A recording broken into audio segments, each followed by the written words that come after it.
Bonjour à toutes, bonjour à tous, ici Ange Cochet pour le tuto bonnet comme promis, le voici. Un nouveau tuto bonnet, donc je le dis, il vient de Rafarkoun. Mais Rafarkoun, elle m'a autorisé à prendre ces tutos, mais de façon à ce que moi je l'explique avec mes explications personnelles. Voilà, donc moi je vous explique avec ma voix à moi. Donc j'ai monté 37 mailles en l'air, mailles chaînettes, pardon, 37 mailles chaînettes, voyez, pour faire une longueur de, alors, soit de 57 cm, soit, vous comptez les rangs, il y en a 42. Ça fait que, comme j'ai changé de couleur, 7 et 7, 14, 14, 28, 28, 32, et plus 10, 42. Ça fait que, moi, en tout, j'en ai 42. Donc, pour faire ce bonnet, je vais vous montrer, déjà, il vous faut une paire de ciseaux, une aiguille dont je vais me servir pour fermer le bonnet, un crochet numéro 4 et de la laine numéro 4 et 2 marqueurs. Alors là, j'avais commencé à la vidéo, mais excusez-moi, j'ai été dérangée par mon époux au téléphone. Donc, ça m'a tout faussé, ça m'a tout arrêté. Donc, vous faites 37 mailles chaînettes. Vous allez faire après 5 mailles serrées. Vous allez faire bride sur bride. Alors, entre la maille serrée et la bride, vous mettez un marqueur, parce que vous avez les 5 ici. Tout le long, vous allez faire bride sur bride. Il faut que vous gardiez 5 mailles. Voilà. Donc, ça veut dire, pourquoi, je vous explique. Arrivé à la dernière bride, vous allez faire des mini-brides sur les 5 mailles. Et vous mettrez le marqueur entre la mini-bride et la bride pour séparer, pour éviter justement de vous tromper. Donc ici, je vais faire des mini-brides. Crocheter un bonnet facile. Trop bien. Ça, il fallait qu'elle aime ventre à faire comme bravo. Voilà. Arrivé à la dernière bride, mini-bride, vous allez monter une maille en l'air. Vous allez tourner votre travail. Alors là, attention, ne pas vous tromper. Marquez bien sur un bloc-notes, un cahier ou un calepin, comme vous voulez. Il faut toujours avoir la première mini-bride, la travailler dans la maille. Dans la maille. La première. Que ce soit la maille serrée ou la mini-bride, la première, vous la travaillez dans la maille. Et là maintenant, on va travailler tout à un brin arrière. Voyez, là, vous avez les mailles. Vous allez travailler au brin arrière de la maille. Voilà. Au brin arrière de la maille. En mini-bride, en bride et en maille serrée, sauf la dernière maille serrée que vous travaillez dans la même maille normalement. Voilà. Une fois que vous êtes arrivé à faire en brin arrière, les 5 mini-brides, vous allez ici, ne pas enlever tout de suite votre marqueur, puisqu'il y a une bride, on va commencer le rang de bride. Brin arrière, bien sûr. Toujours en brin arrière. Hein. Vous travaillerez en montant comme ça, en brin arrière. Et là, vous séparez la bride et la mini-bride. Vous remontez votre marqueur à chaque fois que vous faites des rangs. Pour pas vous tromper. Il faut toujours qu'il vous reste 5 mailles. Et vous montez bride sur bride en maille, en brin arrière. Pas dans la maille. Hein. Le brin arrière, c'est le petit brin de la maille qui se trouve derrière votre travail. Le brin avant, c'est celui qui a devant votre travail. Attention, ne pas vous tromper. Je vais le faire doucement avec vous. Regardez là, il y a la maille. Je vais prendre le brin arrière. Et je fais une bride.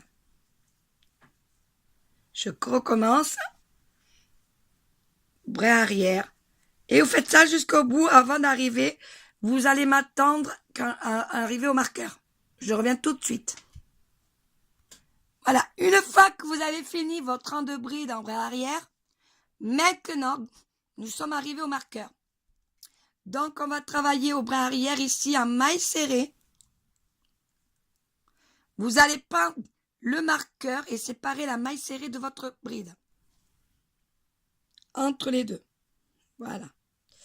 J'espère que j'ai bien mis parce que c'est pas évident. Et là, vous allez travailler en brin arrière. Attention, sauf la dernière. Alors là, il y a un petit truc, un petit piège. Vous allez faire 4 mailles serrées en bras arrière. Et la dernière, vous allez la travailler dans la maille. dans la maille même. Toujours. Et une maille en l'air. À chaque fois que vous tournez votre travail, pensez à la maille en l'air. Et là, vous tournez. Alors, quand vous êtes arrivé une maille normale, maille serrée normale, vous tournez, vous allez faire une autre maille serrée normale dans la maille. La première, toujours dans la maille. Et ensuite, vous allez monter comme ça, tout le temps, jusqu'à avoir 42 rangs ou 57 cm, comme vous voulez. En maille serrée ici, en bras arrière. Ici, après le marqueur, je vais faire ma première bride en bras arrière. Voilà. Donc, n'oubliez pas à chaque fois de séparer votre bride et vos mailles serrées ou vos mini-brides. Alors, je vais vous expliquer, vous allez me faire ça tout le long jusqu'à arriver au marqueur suivant. Et là, toujours en maille bras arrière. Le bras arrière de la maille, sauf à la fin. La dernière, vous ne la travaillez pas en bras arrière, vous la travaillez normalement. En maille, dans la maille même. Que ce soit aller, une maille en l'air, vous retournez, pareil, maille, mini-bride normale, etc. Brin arrière. Voilà. Vous allez monter ceci, 42 rangs ou 57 cm, comme vous le souhaitez. Voilà. Nous, c'est pour les restos du cœur, pour les papis et les mamies. Déjà, il y a un gros sac qui est parti vendredi chez ma belle-sœur. Elle était très contente. On n'a pas fini, on refait des écharpes, parce qu'il fait très froid. Voilà. Vous devez avoir cette longueur. Voilà. Et regardez le point que ça vous fait quand vous faites en bras arrière. Voilà. Vous savez pourquoi ce point? Parce que c'est élastique. Le bonnet, vous pouvez l'élargir. Il va dans toutes les têtes. On n'a pas besoin de savoir combien il faut pour un tour de tête. Normalement, cette taille-là, c'est taille unique, sauf les enfants ou les bébés, hein, c'est normal. Pour les enfants et les bébés, vous faites moins de mailles chaînettes. Et pour les adultes, vous faites plus grand. Voilà, ça fait homme et femme. Ça peut faire même adolescent, tout dépend de la tête qu'ils ont. Ensuite, quand vous avez fini votre bonnet, vous allez coudre ici, alors à l'envers, face à face. Donc moi, je suis pas gauchère. Donc, je vais faire ce côté. Voilà. Je vais faire face à face. Donc, je vais prendre maille. Parce que comme vous avez vu que j'ai fini par la couleur bleu, beige. Donc, j'ai pris du bleu pour coudre. Même si on ne va pas le voir. Hein, parce que là, c'est l'envers. Si vous faites maille par maille, vous risquez pas de voir la couture. Bon, je crois que je vais faire comme ça. Parce que je me plante à chaque niveau. Voilà, je vais faire comme ça. Donc, on va prendre ici la maille et on va prendre ici la maille. Voilà, vous allez coudre comme ça tout le long. Voilà, maille face à maille. Je sais pas trop m'expliquer, hein. Moi je dis voilà, les mailles face à face si vous préférez. C'est plus français. Pardon. Je vous retrouve tout à l'heure. Hein, dès que j'arrive à la au bout. Je vous retrouve tout à l'heure pour la finition. Voilà. Après avoir cousu tout le long de votre bonnet, face à face, on va faire maintenant au niveau de la tête. Vous coupez pas votre fil, hein. Vous faites d'une manière que votre fil, vous le gardez très long pour pouvoir coudre les deux. Maintenant, vous allez faire ceci. Nous allons passer à travers, voyez, les rangs. On va traverser au niveau des rangs. Voilà. Hop, hop,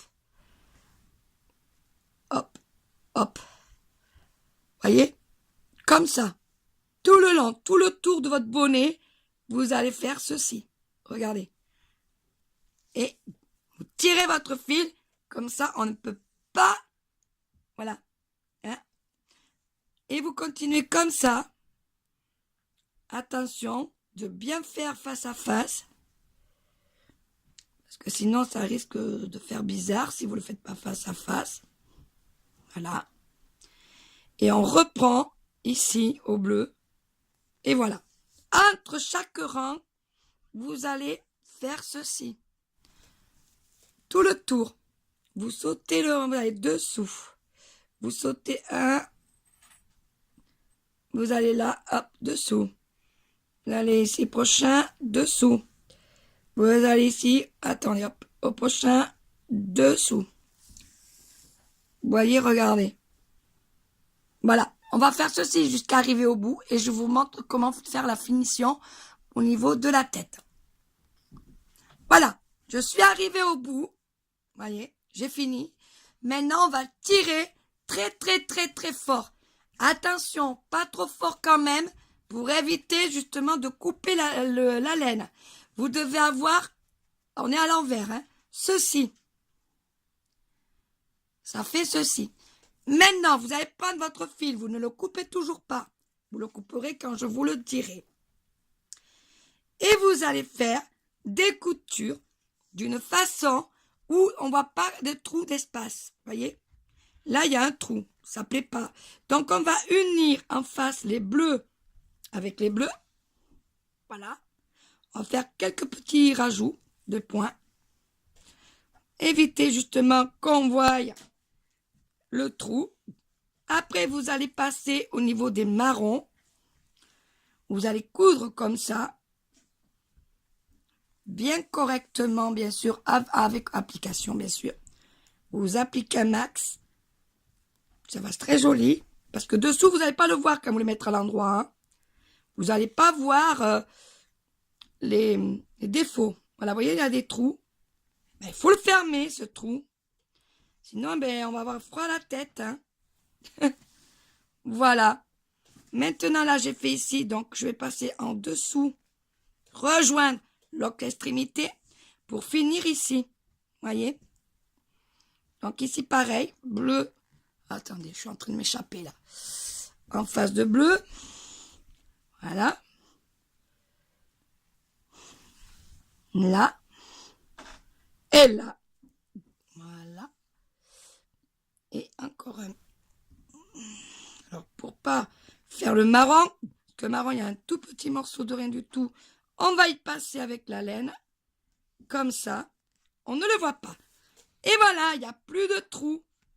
Voilà, l'envers, voyez.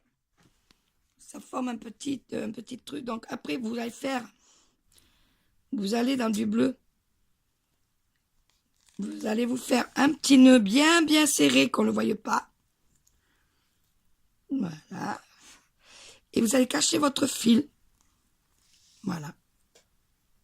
Dans le bleu, puisque c'est du bleu. Vous prenez les ciseaux. Et là, vous coupez. Et vous avez fini votre bonnet. Voilà. Donc, veillez bien qu'il n'y ait plus d'espace de trou. Hein, que tout soit bien cousu. On met le bonnet à l'endroit. Tatin! Et voilà mon petit bonnet fait maison. Il est beau, hein, ce petit bonnet fait maison. Oh là là, qu'est-ce qu'il est joli. Et voilà. Après, si vous voulez, vous pouvez mettre un pompon, ce que vous voulez dessus. Un pompon ou pas, c'est vous qui décidez. Mais moi, non. Moi, pour un homme, ça la fout mal parce que les hommes, ils n'aiment pas trop les pompons. Donc, je préfère garder comme ça. Voilà. Voilà le bonnet. Il fait un ballon. Attendez, je vais un peu. Voilà. Voilà le bonnet. Il fait un peu ovale. Hein. Il fait ballon de foot. Hein. Non, pour un homme, c'est très bien. Alors, j'ai les chaussettes assorties que vous avez pu voir sur le tuto. Et j'ai fait le bonnet assorti pour les papis. Papy, mamie, même pas mamie. On fait des mamies, on fait tout le monde. Hein. Donc, voilà. Après, bon, vous pouvez mettre un pompon si vous voulez. Pourquoi pas. Mais bon, moi, je trouve que non. Je trouve que c'est mieux. C'est mieux comme ça fait plus joli. Voilà. Vous avez le tuto bonnet. Fini. Le voici. Voilà. J'espère que ce tuto vous a plu. Et je vous dis à très très bientôt pour des prochains tutoriels chez Ange Crochet. Allez, bisous à tous. À bientôt.